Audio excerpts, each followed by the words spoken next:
Hello, everyone. Welcome back to Leadership Talks for Emerging Leaders. Leadership Talks is a podcast hosted by Leadership Card, a leadership coaching training organization. Leadership Card is the brainchild of four individuals, Kiran, Sandhu, Ashish Datta, Ram Ramakrishnan, and Devesh Mohan, who share a common vision and mission to support 1 million emerging leaders to solve problems for self, others, and the organization. Leadership Card runs leadership programs for individual contributors and corporate clients. Our coaches collectively have over 100 years of experience and come from diverse fields such as academics, finance and operations, real estate, and sales. Every week on Leadership Talks, we invite leaders from varied fields and industries to share their thoughts and ideas and help you accelerate your professional growth journey. I'm your friend, Kiran Sandhu, a leadership communication coach, and I'm here hosting this episode along with Devesh Mohan today. Over to you, Devesh.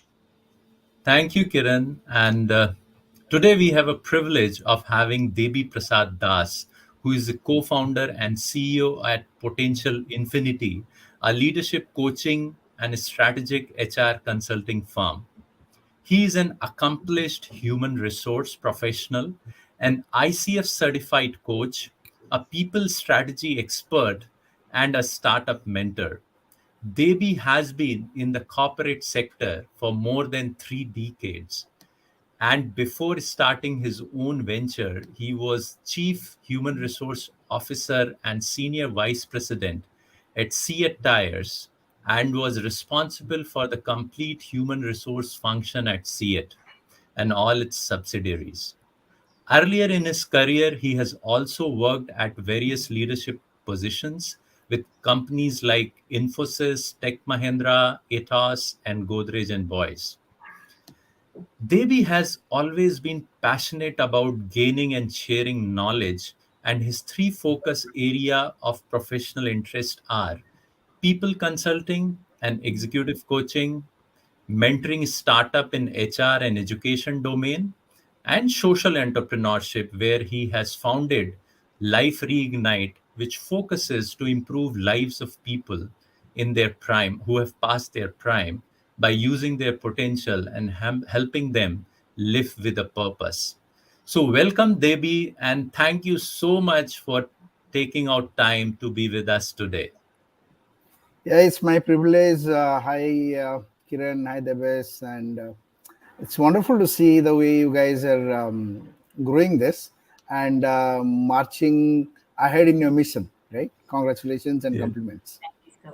Thank you so much. Thank you so much, Debi. So let me just continue and while I was going through your profile, Debi, I found this your life mantra very interesting, which talks about that HR has to navigate business and creates its own space in the ecosystem. So this tagline of yours, the mantra with which you have been working in the industry, looks very interesting. So would you be able to explain, elaborate a little more on this? Yeah, sure. But before I start, let me put it. I'm going to speak from my heart, and I'm as things come to my mind. Okay, so Sure. all that you read about me is inflated superego that we write in LinkedIn, right? But at the core of our heart, we are a very simple person, right? There are very small learnings in the way, and that has helped us grow our career, grow us as a person. And a lot of time, as you tell my read my accomplishment, I still feel I am a student and I'm still learning the ropes of life and trying to do something very different, new, and things like that, right? So that let me start with that. Let me start this conversation. Sure. And I think see earlier in my career, when in my second job, okay, I was a personal manager. You know, HR those days used to call Yes. personal manager. Personal. Personal manager of a paper mill. So it's a continuous process industry, paper and pulp, and then it runs in three shapes and all very complicated. And we had 4 unions, okay, to be there. But those days, when I came out from a business school and then I went and worked in a traditional industry, I realized that my cabin was at the gate. One part of the cabin is a time office, and the other part of the cabin is a HR, personal manager cabin, right? And the work expected from the personal manager was to ensure that the people come in time and go out in time, Oh my and then God. throughout the day you entertain the union leaders, right? And keep Okay. negotiating, keep talking to them, take action on issue charge sheets and things like that. And that was very intriguing. And see, I mean, how come somebody come and sit at the gate and then yet supposed to run this company? And I think, and I was just about 1.5 years of experience, Devesh.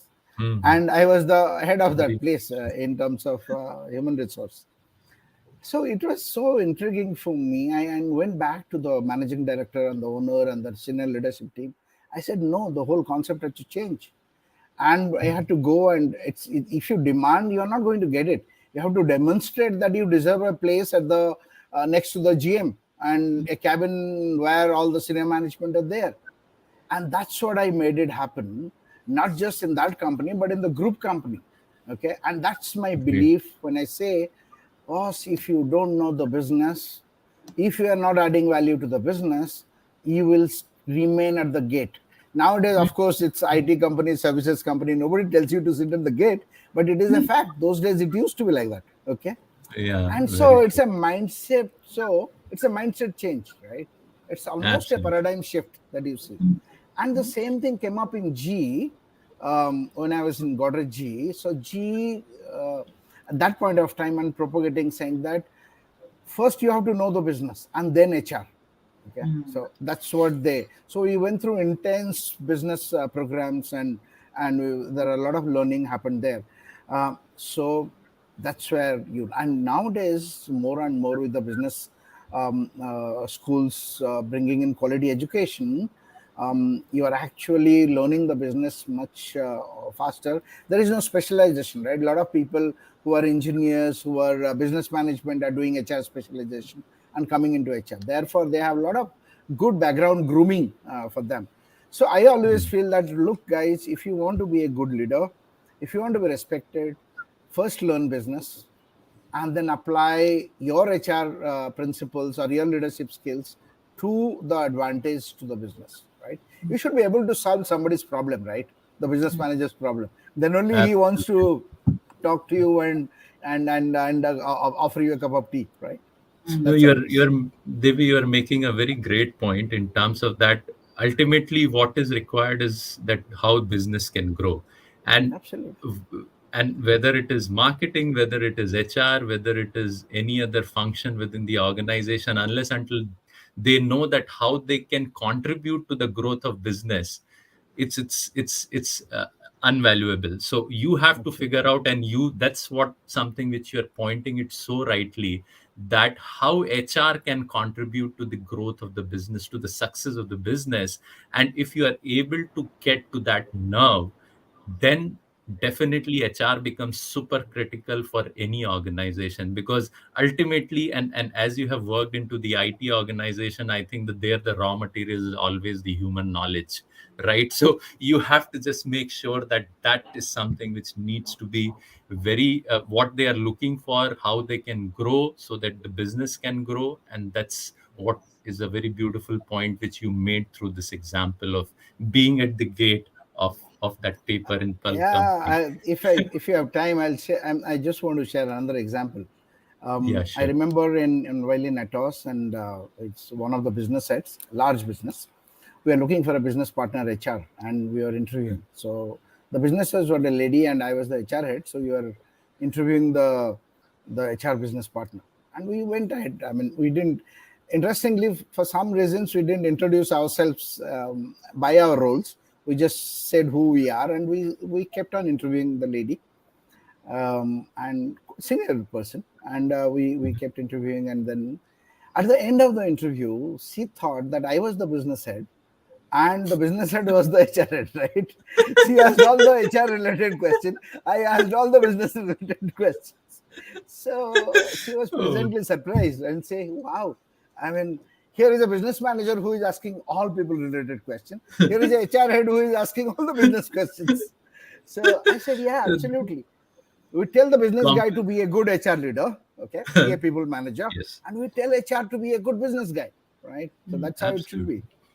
absolutely. And you were complementing each other's position, and that led me to the next question, which basically is that while you have been talking about what it means that you have been a lifelong learner, right? And I have Oh been yeah, part of it in terms of where we know each other for a yeah, decade, and you have we yeah, have been together at INSEAD, and then you have last few years back you did your certified yeah. ICF coach. You became certified ICF coach. So it has been a journey where you have been continuously learning and upgrading yourself, and that's what you said at the start also. So Hmm. what is your perspective that how all these continuous journey of learning have helped you to evolve as a leader? Yeah, so some part of it, you have been a part of this journey and together. Some part you do not know. So I passed out in '89. Yeah, Yes. and I passed out from a tier two institute, okay, under Pune University, and we were taught the university-led courses, right? So I passed out in '89, '87 to '89. So the courses must be designed some 10, 15 years earlier, right? So I was Yes. reading something which was designed in the '70s or '60s, I don't know when. Okay, labor economics and so all those kind of things. And the world was changing extremely fast. Okay, so Yes. all of a sudden people dropped that designation called personal manager and IR, and it was all about human resource and things like that. So the generation which was transitioning had a lot of trouble in finding the right answer. I still remember in my first job, after a couple of months, my manager said, "I can't guide you on human resource. Huh? Please don't come and ask me."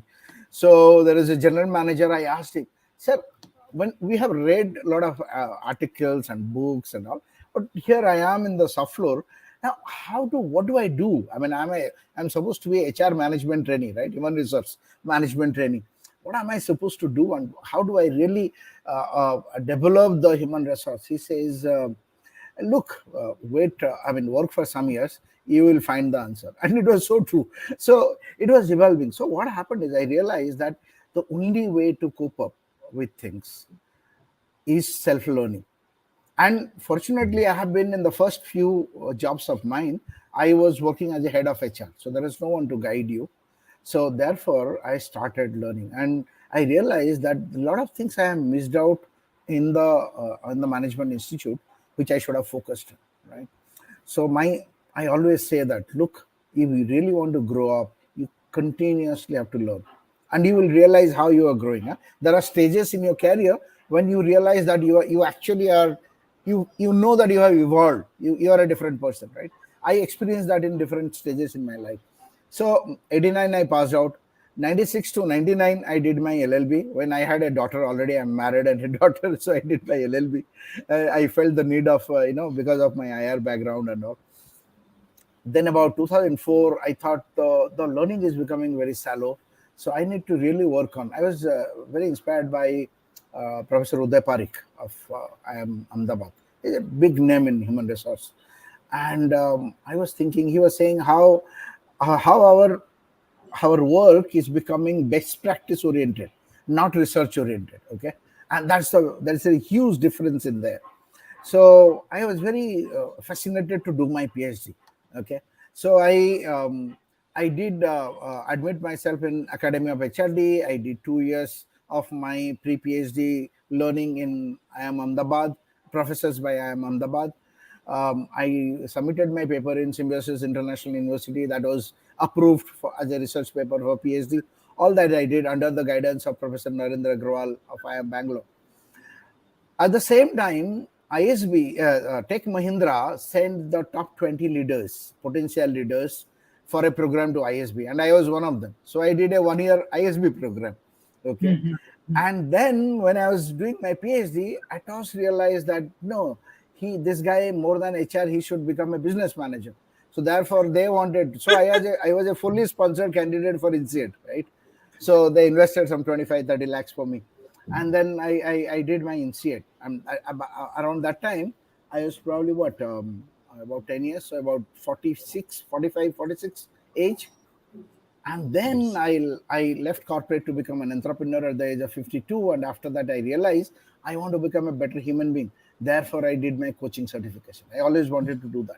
So I invested Mm. on my coaching. Finally, at the end of the story, it was my investment. I did my coaching, and at the age of 54, 55.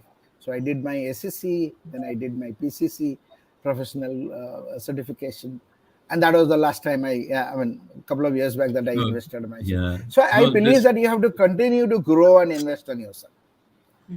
absolutely. No, so thank you, Devi, for just giving that a perspective that because that notion of that, okay, if I have done my B or if I have done my MBA at the ripe age of 23, 25 or whatever, that's the end of the story. And normally the parents also say that you do your studies, get your job and married, and everything is going to be super good, right? So that's the thought process which I think all the parents also have to break in the minds of their child, so that it's a continuous learning. And as we Correct, say that, as we say, correct, learning and leadership are indispensable with each other. So correct. that's the point which is so important. If you have to keep growing, you have to continuously learn. So And yeah, another thank point, you. Devesh, is people a lot of time think that I'm not heading well in my career, right? Something is not happening. Let me do a course and then probably I'll get a better pay. And look, I have been extremely successful. I worked companies like, my I went when Infosys was the company to work for. I worked with Infosys, then Tech Mahindra, then Atos. I grew from 500 people to 16,000 people in India, and then I was in charge of Middle East, Africa, and India, and then I was in the global team operating in 52 countries. So I was extremely successful. I was attending my meetings, busy schedule. In that, I completed all my education. So what I'm saying, if you are more successful, maybe you need to invest more time in studying because you I need to Yeah, go faster. Yeah, Absolutely, absolutely. absolutely. You're right on it. I mean, I think a lot of mindsets have to be broken when we are talking about growth because it's not related to age, it's not related to industry, it's continuously investing in yourself to be better at the game. And I mean, you are an example of it, Debbie. You've shared with it that how each time you were comfortable, you still got out of the comfort zone and did something again new to absolutely. keep accelerating your own growth journey and how you've helped that in contributing back to the company from a small HR team to like what you said 6,000 people. 16,000, Yeah, 16,000. 16,000. 16,000. That's amazing. But I want to ask you this question because not everybody has that mindset as a leader that they are encouraging you. Like you said, your company invested a lot of money in you to go and learn and get better because they felt that you were the right kind of fit for the business leadership role. So, how can leaders actually encourage the culture of maybe coaching and mentoring in their own organizations? Because it's not, it's not very prevalent. Everybody is very much thinks about themselves many times in their own growth journey. It's all about me. How can leaders encourage that mindset? Yeah, so it has to come from the person in the top. So, Mm, because the leader themselves, see, one of the follies, the biggest follies of leadership is, or pitfalls, if I have to say that, they think they know everything. mm, That's the biggest mistake that people do, right? And in some, there are, in some time back, I saw a video of Narayan Murthy with Sadhguru. And I have a huge respect for Narayan Murthy because when the Infosys was growing, I was part of it, and I still hold that respect for him. Um, the readers just close themselves up. They feel they know everything. They have an answer for everything. And they mm. seriously believe that. That's the biggest problem, right? And they always think that they don't need any training and coaching, but the next level for sure does. You ask Mm. any leader saying that, do your next level need training and coaching? Of course they need. What about you? I think I'm doing reasonably well. That's the biggest problem, right? So, Exactly. So you've taken my second question. So I rather that you answer both of them. Not only about leaders, but also people. So share with us, Debbie. So the point is, what I'm saying is, I think good leaders nowadays, and they are making a difference, by the way. Yeah.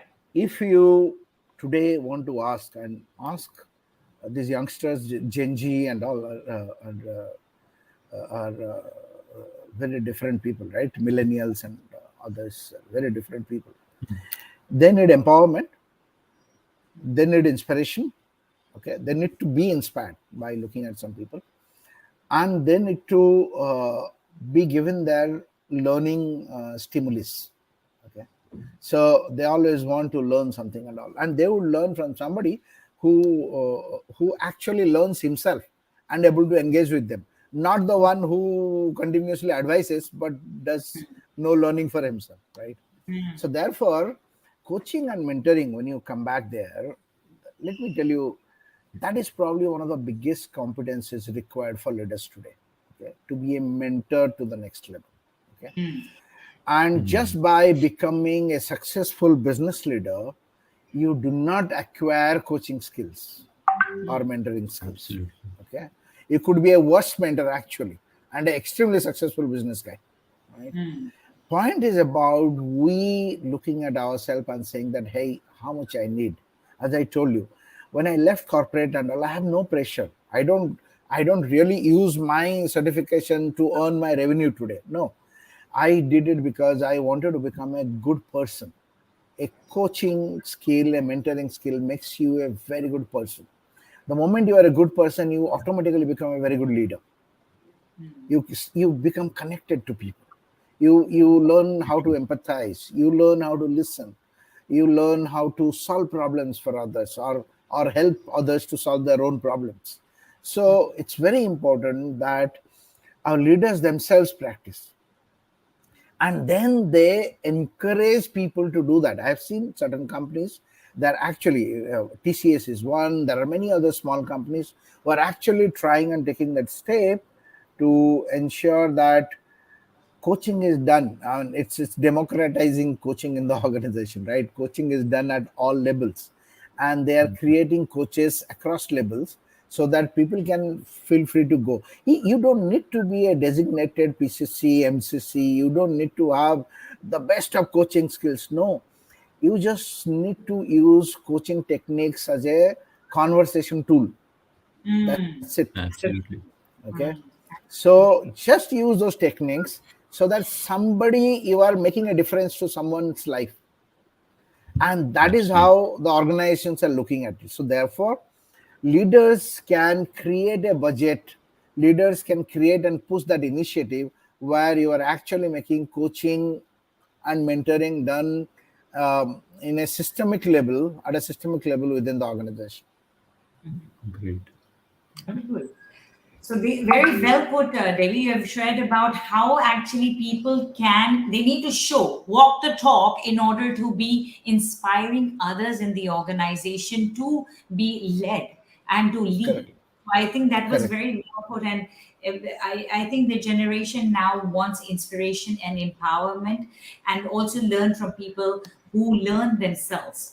Yeah, and I think it's again back to that. I think leaders nowadays are also realizing that that autocratic leadership style where they know all is no longer part of the conversation. It's actually making them outside the conversation. If you want to be an inclusive leader, you need to be open to this whole concept of bringing people to work together, have those coaching tools, those conversations where everybody feels that they're part of the team. So I really Absolutely. enjoyed that conversation. Absolutely. Yeah. And Absolutely. what you said, use it as to empathize. To be a good leader, you need to empathize, and mentoring could also, coaching could do that. Debbie, I'm going to ask you one short question, which is not included over here, but it intrigued me actually. So it's one question which is related to your social entrepreneurship journey, which is about life reignite. Reignite. Are you able to briefly share about that? Yeah. So, look, I've been thinking about it for a while now, and it's not about my entrepreneur. I mean, it's not about what I want to do. It's about myself.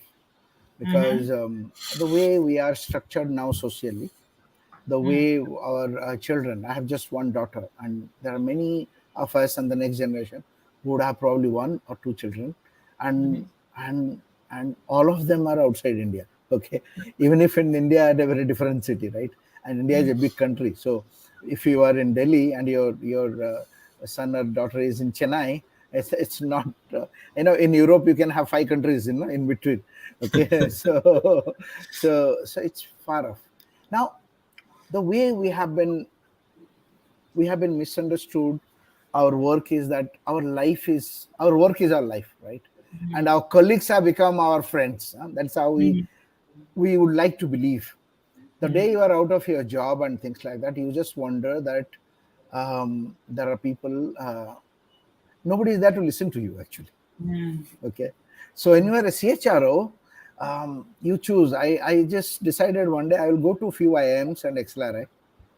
I don't think I have time to go anywhere else. Okay, and the others would run after you saying that can we get one slot with sir and things like that, and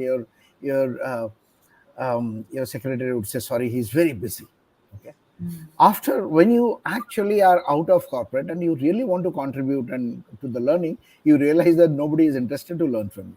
Okay. Big people are saying okay, sorry. So you realize the designation that you hold was your life, and that is how the world believes to be. And I'm saying, imagine at 55, I left corporate at 51. Okay, imagine we have prime minister who is at 66 or 70. Okay, and there are people, Ratan Tata retired at 78. Yeah, I mean till 74 he was taking the most difficult decisions of his life, right? Including buying out chorus and big decisions. Very true. Okay, 1,010 crores of deals. We have huge amount of potential, and I think what is important is the social isolation. Okay, when I think about the family and all, I believe in 10 years from now, would our life be structured, right? If I don't have siblings, if I don't have many friends, how am I going to structure my life? What do I live for in this world? Right. So therefore, I think that existential question is coming back, saying that now that the job is over, I have enough money for myself. I have I have achieved my life. I've seen the world. What next? So it again get links to the larger purpose. For some period, you might go on picnics and tours and drives and this and that. But after a while, you'll feel saying that, oh my God, what next? Why am I leaving? Why should I get up in the morning next day? I think that question is killing. So I think we need to come up and create a platform where we help people to come back and contribute to the society, either through your skill, through your passion, and what you like to do. Keep doing that so that you rediscover yourself. So it's all about rediscovering. So that is why I said life reignite. One part is gone, fine. Thank you. You Yeah. started you started up your career to make money for yourself, give yourself a social status, take care of the family, all that you have taken care of. Now how do I live my life for myself for the next 10-20 years? And we all live for 80 easily, 80, 85, 90, with the kind of exercise, with the kind of diet that we are having. So life is long and we can contribute Wonderful initiative, immensely. I'd say. Absolutely. Brilliant initiative, Devi. Thank you for sharing with our listeners that, you don't become redundant just because you have retired at 55. There is a lot of potential, and Devi is obviously working with many of them. I would let Devesh, would you like to close the show? No, so before I close, thank you so much, Debi, in terms of the way you are contributing for leaders to become more inclusive within their organization, as well as the way you are giving your perspective in terms of to build the social entrepreneurship platform which is there. So with that, I would like to say thank you to you, Debi, and thank you for tuning in today. Leadership Talks will be back next week with another leader to share their journey. Check out our website www.leadership.com for leadership programs which will give you an edge in the industry. Till next time, thanks to everyone. And this is your host, Devesh, Kirandeep, Sandhu, and Debi Das signing off. All Thank right, you. bye bye. Thank Thank you. you so much for your time.